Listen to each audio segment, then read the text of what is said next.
bénissons l'Éternel notre Dieu. Il est glorieux, il est merveilleux.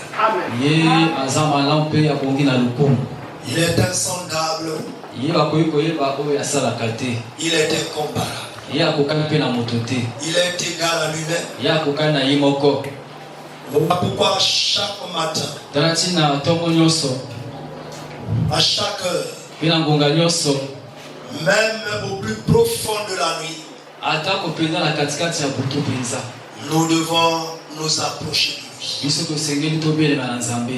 Il est la pierre angulaire, la pierre qui fait jaillir de l'eau même dans le désert. La pierre qui étanche la soif de ceux qui ont marché sous le soleil. Il est ton Dieu ce matin. Il est notre Dieu. Il est là pour nous toucher. Et il est là pour nous visiter. Dis Seigneur, que ton règne vienne. Non, tu dois répéter, ça ne sert pas que je traduise. Seigneur, dis avec moi, Seigneur, que ton règne vienne. Seigneur, que ton règne vienne. Dis Seigneur, que ta volonté soit faite. Seigneur, que ta volonté soit faite. Dans ma vie. Dans ma vie. Dans ma famille. Dans ma famille. Dans mon travail. Dans mon travail. Dans mon métier. Dans mon métier. Dans mes affaires. Dans mes affaires. Sois la lumière. Sois la lumière. Qui éclaire mes pas. Qui éclaire mes pas. Et dis merci Seigneur Jésus. Merci Seigneur Jésus. Bien-aimé, après le livre de Jonas. Ce matin, nous touchons le livre qui vient juste après.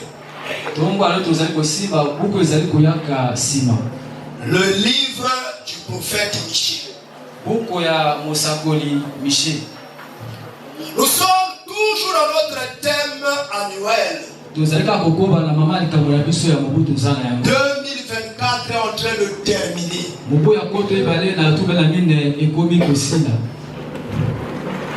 Notre thème de cette année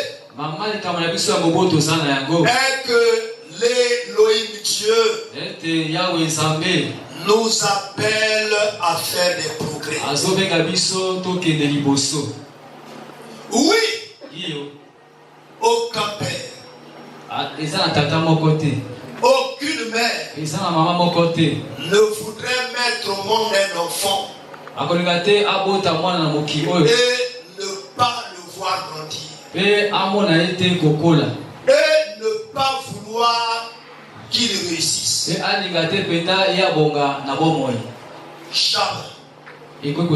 Ainsi le Dieu qui t'a créé, le Dieu qui m'a créé, le Dieu qui vous a créé,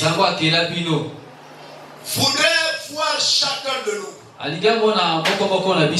faire des progrès. Des progrès dans tous les domaines de sa vie. Mais le sujet de ce matin est un ordre que Dieu nous donne. Est un commandement que Dieu nous donne. Il est intitulé Sors de cet endroit. Sors de cet endroit. Je pourrais lire juste quelques versets dans le livre de Michée.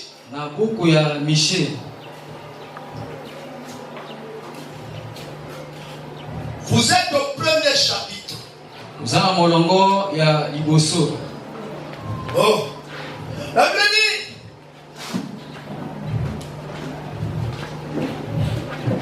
la Bible dit, la parole de l'Éternel qui fut adressée à Michée de Moréchet. De Moréchet. Au temps de Jotam. D'Amon. Non, comment je dis ça? D'Akaz. Ézéchias, roi de Juda. Prophétie sur Samarie et Jérusalem. Écoutez, vous tous, peuple, sois attentif. Peuple, sois attentif, terre, et ce qui est en toi. Que le Seigneur l'Éternel soit témoin contre vous.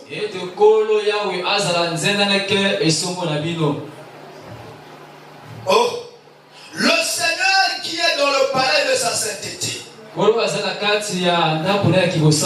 Car voici l'Éternel sort de sa demeure. Il descend. Il marche sur les hauteurs de la terre. Sous lui les montagnes se fondent. Les vallées s'entrouvent comme la cire devant le feu, comme l'eau qui coule sur une pente. Et tout cela à cause du crime de Jacob, à cause des péchés de la maison d'Israël. Quel est le crime de Jacob? N'est-ce pas Samarie? Quels sont les hauts lieux de Juda? N'est-ce pas Jérusalem? Je ferai de Samarie un monceau de pierre dans les champs, un lieu pour planter la vigne. Je précipiterai ces pierres dans la vallée.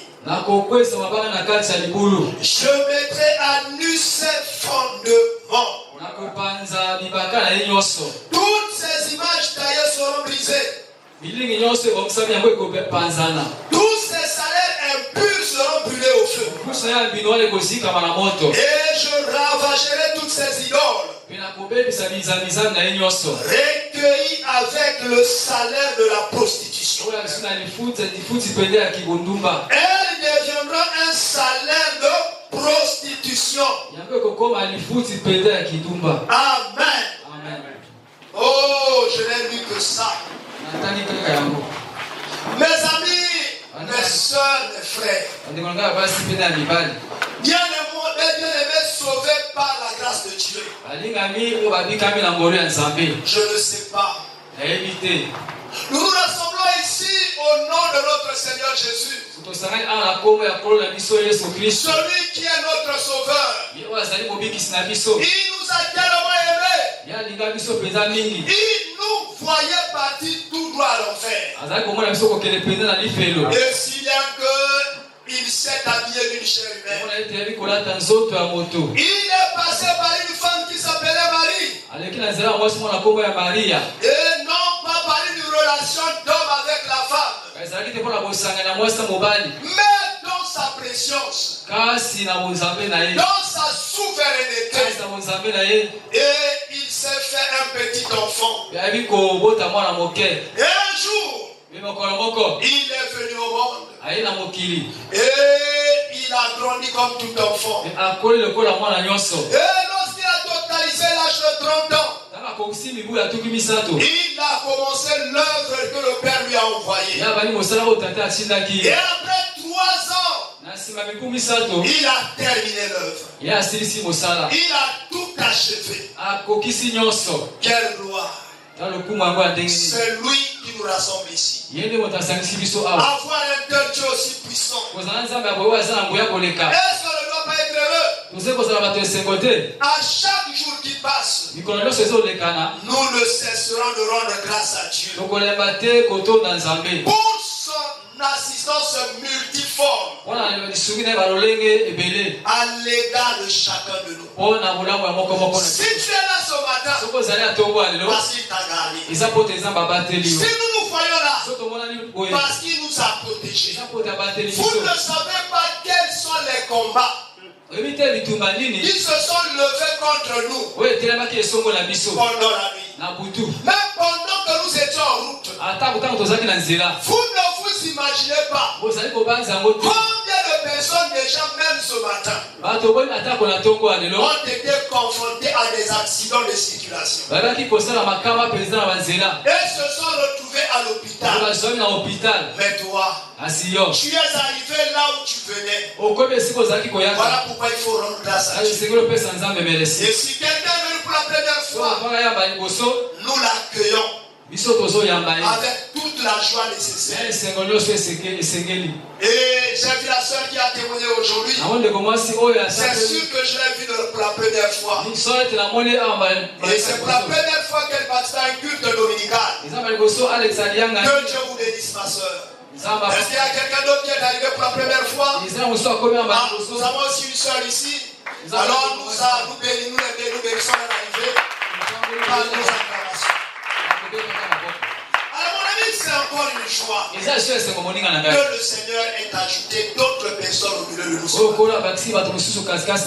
Mais cependant, d'autres ont été influencés même par la forme que le ciel a affiché ce matin.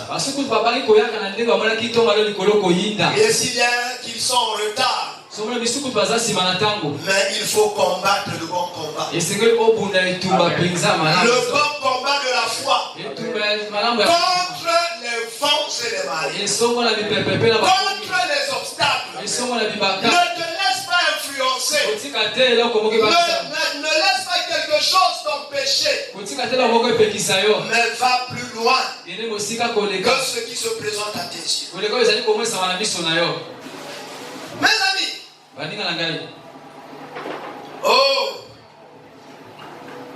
en ce jour, à travers le livre du prophète Michée, fils de Yimba, et vous avez appelé ça Jimla. Et je crois que dans lui, c'est écrit Jimla. Le nom de son papa était Yimba. Et donc à travers le livre du fils de Yimba, et qui était prophète au temps d'Akab. Et lorsque nous avons lu le premier chapitre, on nous a parlé d'Ézéchias. On nous a parlé des rois de Juda. Et on nous a parlé de Jokab. Alors il était prophète au temps d'Akaz. Et son nom veut dire celui qui est comme Dieu. Michel veut dire comme Yahweh. Donc Michel était un homme, mais c'était un homme Dieu. Comme toi ce matin, tu es une personne Dieu. Parce que tu portes Dieu en toi. Ne cherche pas un Dieu dans le ciel. Ne cherche pas un Dieu chez un prophète. Ne cherche pas un Dieu chez un apôtre. Ce Dieu-là habite en toi. Et tu es comme Yahweh. C'est-à-dire Michel. Donc à travers son livre, l'Élohim Dieu nous appelle de sortir. Il dit sors de cet endroit pour aller vers un autre. Car celui que toi, car l'endroit que toi et moi, nous sommes actuellement à des conséquences très graves. Et surtout dévastatrices. Alors, posons-nous la question. Qu'est-ce qu'on emploie? Je crois que quelqu'un doit avoir son cahier, son stylo. Parce que vous devez noter ces choses. Qu'est-ce qu'un endroit? Peut-être la définition que je vais donner, tu ne vas pas la trouver dans le dictionnaire.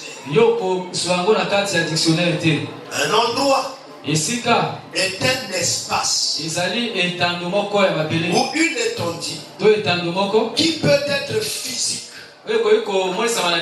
ou spirituel où règne des esprits.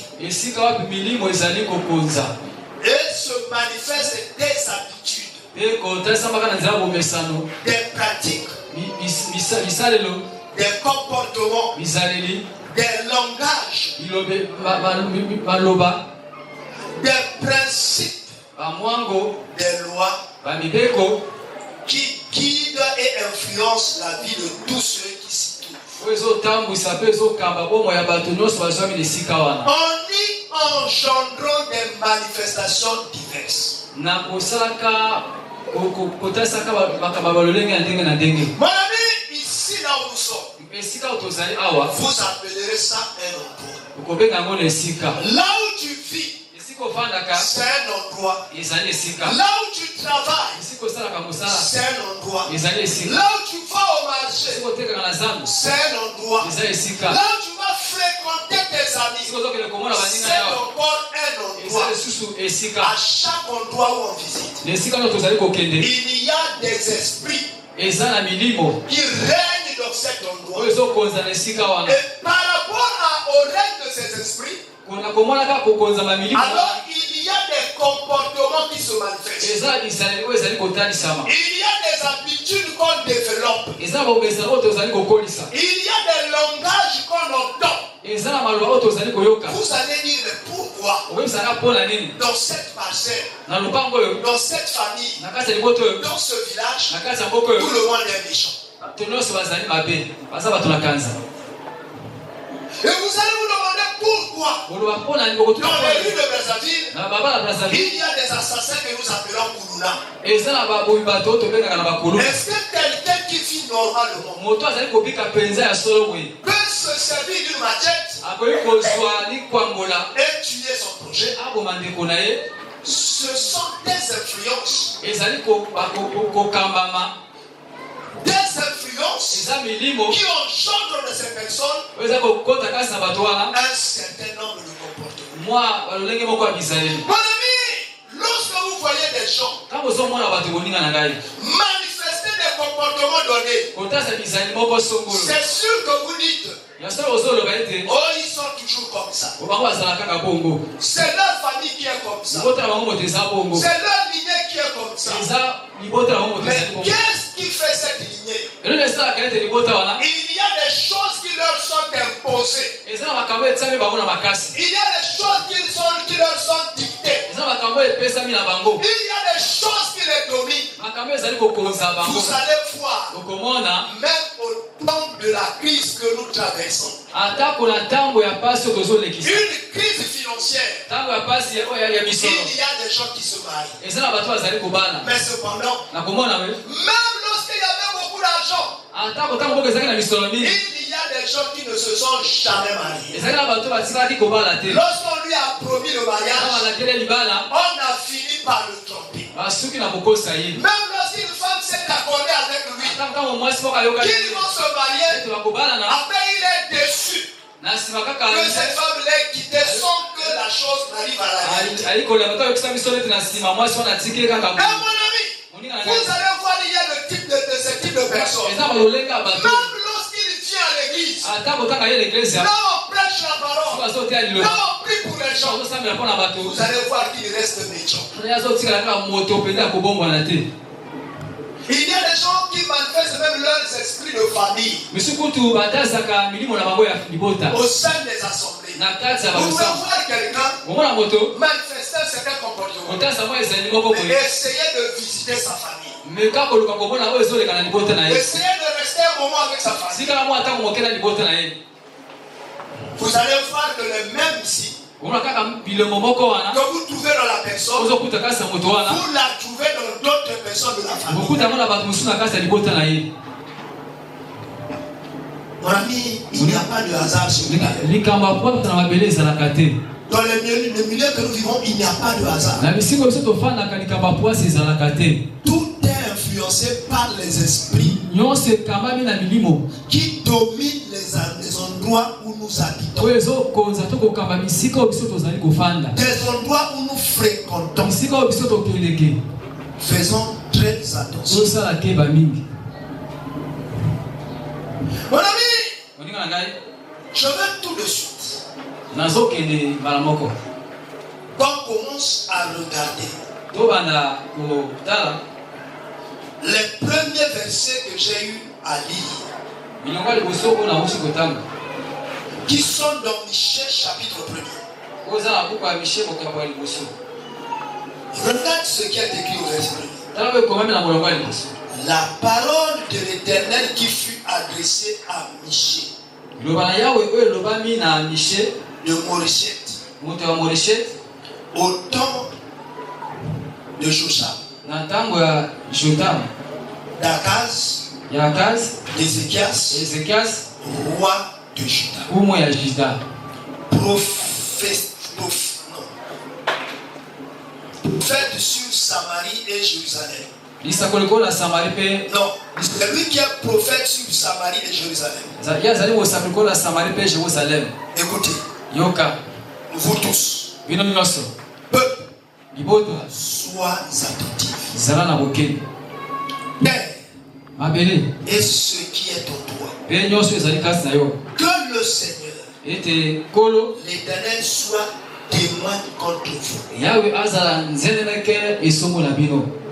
Pourquoi le prophète, en commençant le discours, le discours que Dieu lui a prêté,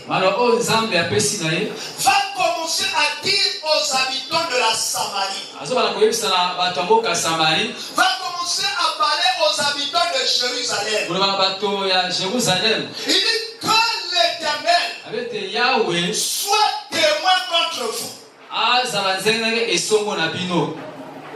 Lorsqu'on parle de la Samarie, on parle d'un pays dominé par Dieu. Lorsqu'on parle de Jérusalem, Jérusalem est la ville de la paix, où règne le roi de paix. Mais qui est le roi de paix? Le roi de paix, c'est le Seigneur Jésus. Mais comment le Seigneur Jésus va être lui-même témoin contre la ville où lui-même il est roi? Non, il soit témoin. Témoin par rapport au mal de la ville où lui-même il est roi. Et regardez. Et la Bible continue à dire. Le Seigneur qui est dans le palais de sa sainteté. Car voici l'Éternel sort de sa demeure. Il descend. Il marche sur les hauteurs. Sous lui les montagnes se fondent. Les vallées s'entr'ouvrent.